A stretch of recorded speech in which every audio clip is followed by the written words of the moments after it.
Welcome to the Deep Dive Books channel, where we hope you find something valuable every day. Do smartphones make us dumber?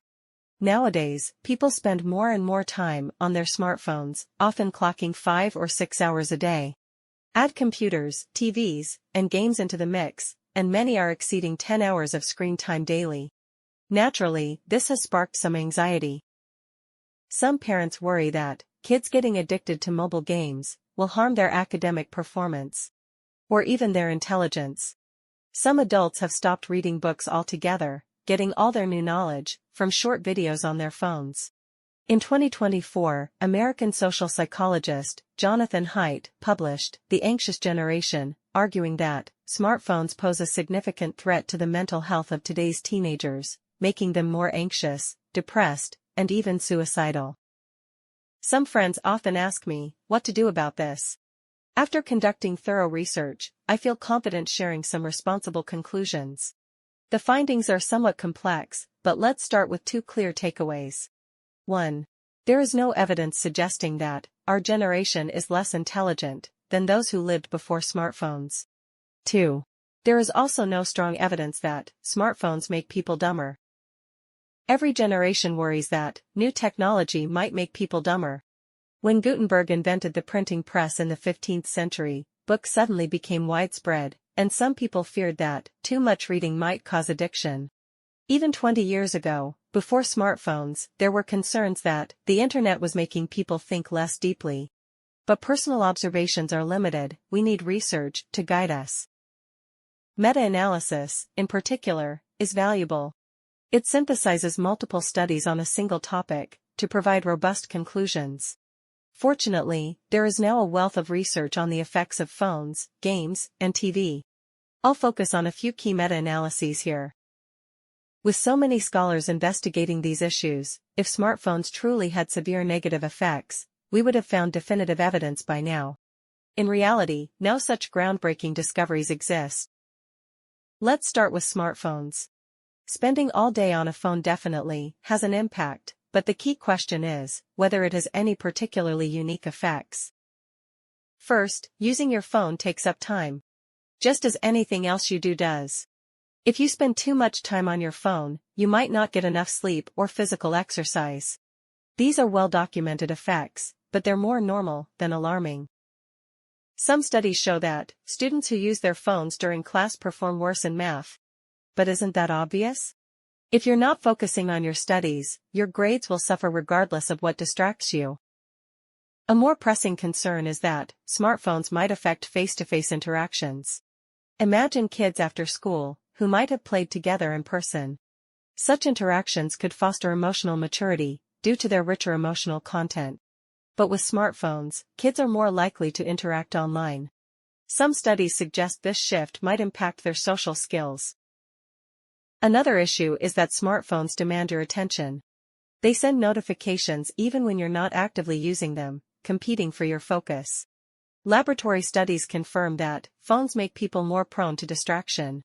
Some even suggest that just having a phone nearby, even when it's off, can lower your focus because you're tempted to check it. So, smartphones can affect attention spans and social habits. But it's crucial to note that these studies mainly show short-term effects, usually in lab settings. What we care about is whether phones cause long-term, irreversible harm. For example, do phones damage the brain's hardware? Are those who grew up using phones permanently impaired in their thinking? While such fears have caused media uproar, one meta-analysis examining attention, memory, and delayed gratification found no evidence that smartphones cause long-term cognitive harm. Some argue that using smartphones reduces opportunities for offline creative problem-solving, thereby lowering creativity. However, the same meta-analysis found no support for this claim. There's no evidence that smartphones stifle creativity. Then, the impact of smartphones on social interactions. Haidt's book, which we mentioned earlier, argues that the primary harm smartphones pose to teenagers' mental health comes from social networks. This is especially true for middle school girls, who have practically weaponized smartphone-based social media. For example, one girl might post a flattering photo of herself online, and receive a flood of likes, potentially stirring jealousy among her classmates. A group of girls might hang out together, and later share a group photo on social media, which could feel like a provocation to others, who weren't invited. You went out without me. Isn't this kind of harm excessive? On social media, everyone feels like others have more exciting lives, potentially leading to anxiety and depression. Haidt even suggests this effect has contributed to rising suicide rates. But he may have overstated the case. A 2024 meta-analysis reviewing 25 studies on smartphones' impact on teen mental health found that 16 studies identified high risks, 5 found moderate risks, and 4 reported low risks. Shortly after Haidt's book was published, Candace L.Odgers, a psychology professor at UC Irvine, published a review in Nature that nearly debunked it entirely. Odgers argues that Haidt got the causation wrong. Having been involved in related research herself, she explains that numerous studies in the field have failed to prove that smartphones cause depression. Instead, the more likely explanation is that these students already had mental health issues, which could stem from family circumstances or genetic factors. Because of their psychological challenges, they tend to use smartphones differently, placing greater emphasis on social networks. This, in turn, creates the observed correlation between social media use and mental health. In summary, while smartphones do impact mental health to some extent, the effect isn't as severe as some claim. Some people believe that smartphone technology exacerbates inequality among individuals. They claim that those addicted to smartphones are primarily the poor and less educated, while elites focus on reading instead of using phones, and that Silicon Valley executives prohibit their children from using electronic devices. While there are indeed instances of such behavior, it is far from common. The problem is that not using a smartphone doesn't necessarily mean the time will be spent reading books. Reading time has indeed decreased. A 2022 Gallup report found that American adults now read an average of 15 minutes per day, down from 23 minutes in 2004, before smartphones.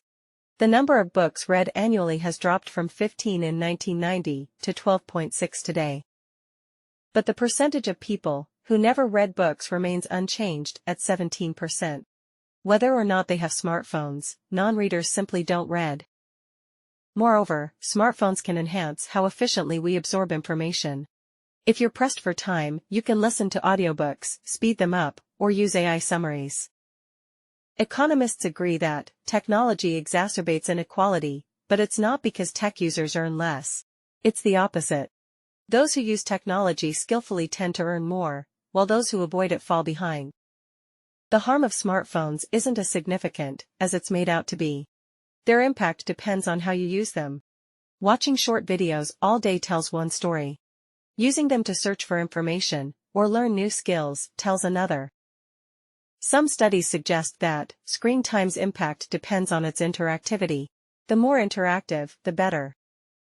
Among all media, TV has the least interactivity. With a smartphone, you can search, skip, or speed up content. But with TV, all you can do is change channels. Research from 2021 shows that excessive TV watching can shrink gray matter in the brain. The type of content matters too. Shows that demand thought are less harmful, while lowbrow reality shows are the worst. Watching these can literally lower IQ test scores immediately afterward. In contrast, there is clear evidence that playing video games can enhance children's intelligence. A 2022 study examined 2,000 children, aged 9 to 10. The participants were divided into 2 groups. One that didn't play video games at all, and another that played video games for at least 3 hours a day. Well beyond the screen time guidelines of the American Academy of Pediatrics, which previously considered such durations harmful. The findings revealed that children who played games for more than 3 hours daily were smarter than those who didn't play. They demonstrated better impulse control and superior memory. Video games positively impacted their brains. When solving problems, the children who frequently played games activated brain regions associated with higher cognitive abilities, while their lower cognitive areas, such as the visual areas, were less active. This indicates they relied more on thinking than on visual observation to solve problems.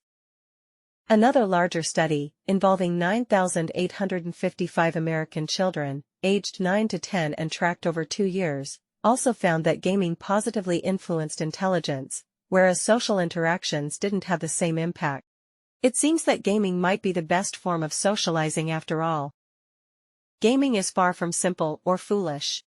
Watching short videos only requires you to lie in bed and stare at the screen passively, but games are competitive.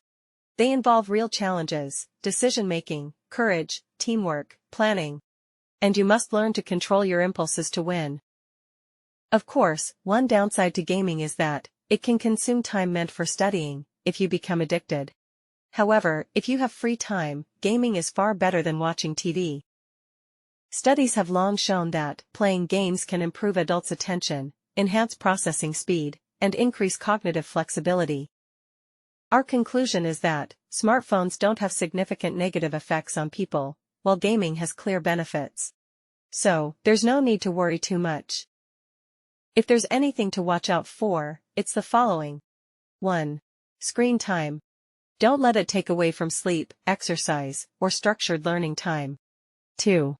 Smartphones can cause distractions in real time, so it's best to keep them away when focusing on important tasks.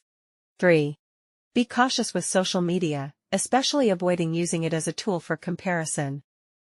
The key takeaway is to engage actively. Sitting on a couch staring at a screen for long periods feels a bit foolish.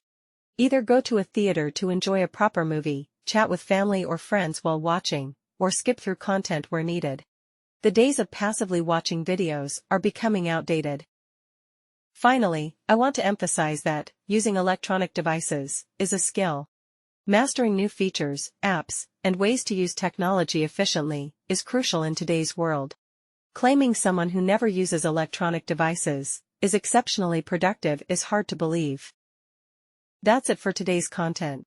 Thank you for watching, and I'll see you in the next video. If you feel there is value in this, please like, subscribe to this channel, and leave your thoughts or suggestions in the comments section. Let's grow together and read more good books.